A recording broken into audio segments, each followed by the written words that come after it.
السلام عليكم ورحمة الله وبركاته، أهلا وسهلا مرة جديدة على قناة علمتني الحياة سما لايف. وكلامنا النهاردة في قائمة تشغيل كلام من قلب للقلب، والمهتمة دايما بكلامنا عن الشخصيات المؤذية والعلاقات السامة، وخاصة العلاقات مع الشخصيات اللي عندها اضطراب شخصية نرجسية. والنهاردة كلامنا عن الشخصية الاعتمادية اللي هي تميز بيها شخصية الضحية، اللي هي بتبقى زوجة النرجسي. وطبعا زي ما احنا عارفين ان ممكن يكون النرجسي وتكون الضحية هي الزوجة، وممكن العكس تكون الزوجة هي النرجسية والضحية هو الزوج. فلو انت من الطرف الاخر تقدر تقلب الكلام عليه. الاغلبية العظمى من زوجات النرجسي بتكون شخصية اعتمادية، وهو ده اللي جذب النرجسي ليها وخلاها هي كمان تنجذب ليه. مش عارفة الفيديو هيسمح لنا ان احنا ناخد الشخصية الاعتمادية على بعضها ولا لا، بس اعتقد انه مش هينفع، ولكن هي التقسيمة كده كالآتي. احنا هنتكلم في البداية عن الشخصية الاعتمادية، وهنعرف ايه هي الشخصية الاعتمادية وهي كده ليه، وبعد كده طبعا لازم نعرف ازاي نتخلص منها علشان نخلص من مشكلة الوقوع في العلاقات السامة والمؤذية والانجذاب ليها وجذبها لينا. بس قبل ما نبتدي بتمنى لو تدعموني وتدعموا القناة، لان الريتش بتاعها واقع جدا، وكل الاسهم بتاعتها نازله نتيجه ضعف التفاعل على اخر فيديوهات عملناها. فما تنسوش حبايب قلبي ان انتوا تدعموني باللايك والشير والسبسكرايب للقناه، علشان الفيديوهات تنتشر وتوصل لاكبر عدد من ضحايا النرجسيين والعلاقات المؤذيه باذن الله. يلا بينا نبتدي على طول الحلقه ونتعرف على صفات الشخصيه الاعتماديه. الشخصيه الاعتماديه عندها بعض الصفات وعكسها. ازاي؟ في البدايه هنتعرف بس على صفاتها العامه، وبعد كده هنشوف هي التناقضات اللي موجوده في شخصيتها عباره عن ايه. هي شخصية بتسمح بتحكم الآخر فيها، وفي نفس الوقت هي عايزة وهتتجنن إنها تتحكم هي كمان فيه. طبعا لأول وهلة هتسمعي فيها الكلام ده هتقوليلي أيوة هو فعلا بيسيطر عليا، لكن أنا عمري ما حاولت أسيطر عليه أبدا. هو أنا أقدر أصلا ولا هو هيسمح، ولا هي دي أصلا من أولوياتي؟ ده أنا طيبة وحنينة وعايزة أعيش في سلام وهدوء، ومليش في جو الحرب والسيطرة والتحكم ده، ولا دي من صفاتي أصلا. استني بس كده وصلي على النبي صلى الله عليه وسلم وأنا هفهمك إزاي الكلام ده. انتي من ساعة ما تعرفي النرجسي بصفاته اللي مش عاجباكي بتحاولي بكل ما اوتيتي من قوة انك تغيريه للأحسن، للي انتي عايزاه، وخصوصا قبل ما تعرفي ان هو نرجسي بتفضلي تحاولي معاه عشان يصلح مفاهيمه ويعدل اسلوبه ويتعامل معاكي بطريقة احسن، ويديكي حقوقك ويهتم بيكي. وبشوية خناق على شوية تحمل على شوية ايجاد مبررات تفضلي تصبري عليه وتقولي لما اديله زيادة لما اريحه اكتر هيقدر اللي انا بعمله علشانه، وهيبدأ هو كمان يحاول يردلي، وهيعرف قد ايه انا انسانة كويسة. ولما هيتشبع من المشاعر ومن الاهتمام هو كمان هيصب عليا الحب والاهتمام والرعاية صب، واوصل للي انا نفسي فيه من شكل الحياة معاه. وحتى بعد ما بتعرفي ان هو نرجسي بتتلخبطي شوية، وبعدين ترجعي تاني تحاولي بكل قوة، يمكن تعرفي تعالجيه، يمكن يتغير، تفضلي تدعي له لعل ربنا يهديه، ومحاولات لا تنتهي عشان تصلحي من حاله معاكي. سامعاكي يا اللي بتقولي طيب وفين بقى السيطرة دي؟ ما هو كل الناس عايزة حقوقها كاملة مكملة من شريكها، ولا هو كلنا بقى هنطلع شخصيات اعتمادية؟ شوفي يا ستي، ارجعي بذاكرتك لورا قوي اول حياتك مع النرجسي، بس بحياديه وموضوعيه ومنتهى الصدق مع نفسك. هتلاقي انك كنتي مش بتفوتي الغلطه الهفوه في تصرفاته، ما عندكيش تقبل لعيوبه واخطائه، نتيجه انك بتحاولي تكوني مثاليه وحياتك مثاليه، فبتقدمي كتير قوي. وطبعا عايزه طالما بتأدي اللي عليكي على اكمل وجه، فانتي طالبه برضه حقوقك على اكمل وجه بافضل طريقه ومعامله من الطرف الاخر، وبتحاولي تصلحيه وتخليه هو كمان مثالي، ولا تتقبلي ابدا نواقص شخصيته وسيء طباعه، ولا حتى مستواه الاجتماعي والمالي ان كان متدني. بتبذلي اقصى جهدك معاه، وممكن كمان تساعديه في الشغل ان امكن، او حتى تديله فلوس علشان يعمل مشروع ويشتغل ويقف على رجليه. بس ده كله بيكون على مستوى التفكير الواعي عندك، اما الحقيقه على مستوى اللاواعي بتكون دي محاوله منك للسيطره عليه وعلى الوضع كله علشان يكون زي ما بتحبيه وزي الصوره اللي هو صورها لك في اول علاقتكم.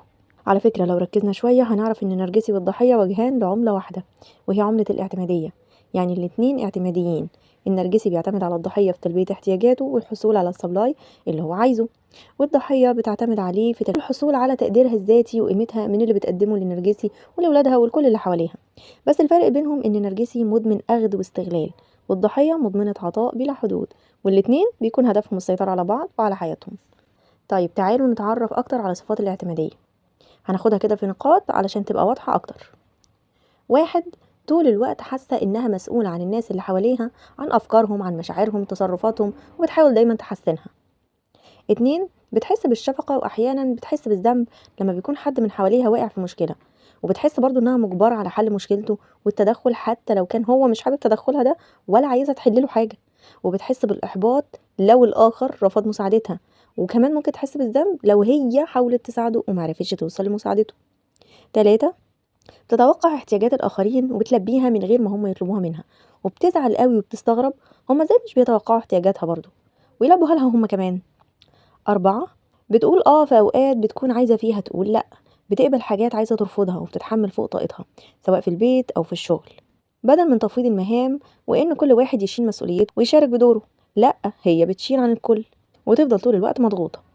5، يا إما بتكون مش عارفة هي مين وعايزة إيه وإيه احتياجاتها بالظبط، يا إما بتعرفها تؤثر الآخرين على نفسها وبتخلي احتياجاتهم من أولوياتها هي وتركز على إسعادهم بدل ما بتفكر في نفسها أو بتفكر في سعادتها.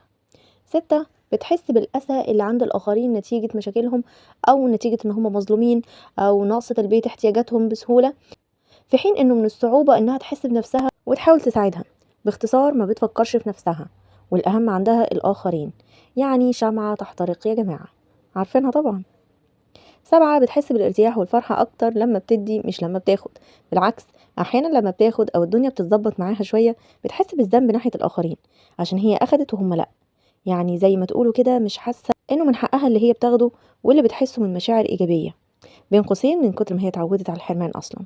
عشان كده تلاقيها بتنجذب ناحية النرجسي اللي بيحب ياخد وما يديش، ولكنها عندها تناقض غريب، رغم كده تلاقيها حزينة وتقعد تندب وتقول طول عمري محدش حاسس بيا ولا انا اولويه وحقي ضايع ومهضوم، طول الوقت بدي ومش باخد ومحدش بيحس بيا ابدا، طول الوقت عماله تقول كلام زي ده. 8، اذا الدنيا فيها شيء من الاستقرار والهدوء النسبي وما عندهاش مشكله تحلها سواء خاصه بيها او بحد حواليها بتحس بالملل. زي ما اتفقنا هي مدمنه عطاء واحساس بالمسؤوليه، ما بتعرفش تقعد كده من غير ما يبقى عندها شالنج ومشكله عايزه تتحل. 9، لو حد طلب منها حاجه أو قصدها في مساعدة ما عندهاش تردد في إلغاء أو تأجيل احتياجاتها أو اهتماماتها أو مسؤولياتها في التوقيت ده، وتدي الأولوية للي طلبها عشان تساعده في التزامات مش بتاعتها أصلا. عشان كده طول الوقت تلاقيها مضغوطة ومسحولة في قضاء التزامات غيرها ومكربسة التزاماتها هي على دماغها، دايما مأجلاها لحد ما تعملها وهي مش لاحقة أو بتجري ورا نفسها، وطول الوقت يبقى عندها إحساس بالضغط وفي نفس الوقت إحساس بالذنب نتيجة إنها مقصرة والوقت مش مكفي ومش عارفة تنجز اللي وراها أبدا. 10، عندها شعور دائم بإن هي ضحية ومستغلة من كل اللي حواليها، ولكن في نفس الوقت مش بتحاول تصلح ده ولا تلاقي له حل. زي ما قلنا يا جماعة إن الشخصية الاعتمادية كلها تناقضات. تعالوا نوضح أكتر هي التناقضات دي ممكن نشوفها في إيه في الشخصية الاعتمادية. الاعتمادية جاية أصلا من أسرة فيها اضطرابات كتير، وكتير تلاقيها بتنكر الموضوع ده وبتدافع عنهم وبتقول إن عيلتها وأسرتها زي الفل. في بعض الأحيان تلاقي الضحية بتتكلم عن أسرتها وبتقول إن كان فيها خلل، بس حتى لما بتقول إن أسرتها كان فيها خلل بتتكلم على استحياء، بتبقى مش عايزة تعترف بده. كمان طول الوقت بتحس بالذنب وبتجلد ذاتها، وفي نفس الوقت بتغضب جدا من النقد وبتشخصن الأمور وبتدافع عن نفسها بعنف وباستماتة. كمان بشوف التناقض إنها بترفض المجاملات والمدح، زي مثلا لما حد يقول لها تعبتك معايا بدل ما تشكره وتقول له شكرا وكتر خيرك انا مبسوطه جدا ان انا قدرت اساعدك مثلا، يعني بتبقى مبسوطه بتقديره ليها. تلاقيها تقول تعب ايه بس، مفيش تعب ولا حاجه، انا ما عملتش حاجه، يعني اللي عملته اقل من المفروض، وتقعد تحقر من مجهودها ومن اللي هي عملته رفضا للمجامله والمدح بدل ما تفرح بيه. وفي نفس الوقت هي بتحبط وتتضايق جدا لو محدش مدحها ولا شكر فيها وفي اللي هي عملته. كمان هي بتحس انها مفيش حد في الدنيا شاف اللي هي شافته وضحى زي ما هي ضحت وادى وكفى ووفى زي ما هي عملت على اكمل وجه، وفي نفس الوقت برضو حاسه طول الوقت ان هي قليله ومش كفايه ومقصره ومحتاجه تبذل وتدي اكتر من كده علشان تحس عن نفسها بالرضا. كمان من التناقضات اللي موجوده عند الشخصيه الاعتماديه دايما تقول انا مفيش حد زيي، انا شاطره، انا بعرف كل حاجه، انا بعرف اعمل كذا وكذا، انا بشتغل على نفسي وبطور منها. وفي نفس ذات الوقت تلاقيها مش بتتقبل اخطائها وبتقول لنفسها مفيش فايده فيا، انا مش بتعلم من اخطائي، انا مش بتغير ابدا. نقطه كمان في التناقض تلاقيها بتقول انا انسانه ومش كامله وممكن اغلط عادي زي كل البشر، بس في حين لما بتغلط تلاقيها بتجلد نفسها لانها بتتوقع من نفسها المثاليه، ونفس الكلام برضو بتعمله مع زوجها وولادها وكل اللي حواليها، تتوقع من الجميع المثاليه ولا تقبل الخطأ ولا البشريه. منتهى التناقض. طول الوقت حاسه بالخجل من نفسها وحاسه ان حياتها ملخبطه وملهاش قيمه، وبدل ما تساعد نفسها تلاقيها برضو طول الوقت بتحاول تساعد الناس بدل من نفسها.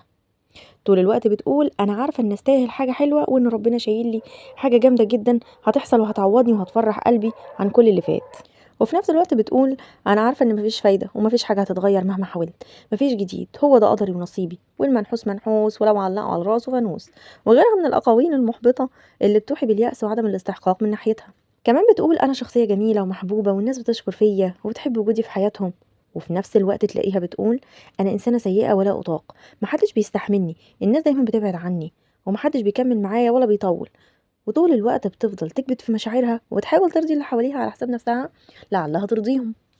حقيقي فعلا الشخصية الاعتمادية قمة في التناقض واللخبطة، عندها دايما مشاعر سلبية وإحساس بالضغط، وتلاقيها تقول حاجات إيجابية وتقول أنا متفائلة ورب الخير لا يأتي إلا بالخير، وبسرعة تلاقيها قلبت وبتقول برضه في نفس الوقت أنا بدأت أشك إن ربنا مش بيحبني أصلا، هو أنا ليه بيحصل لي كل ده؟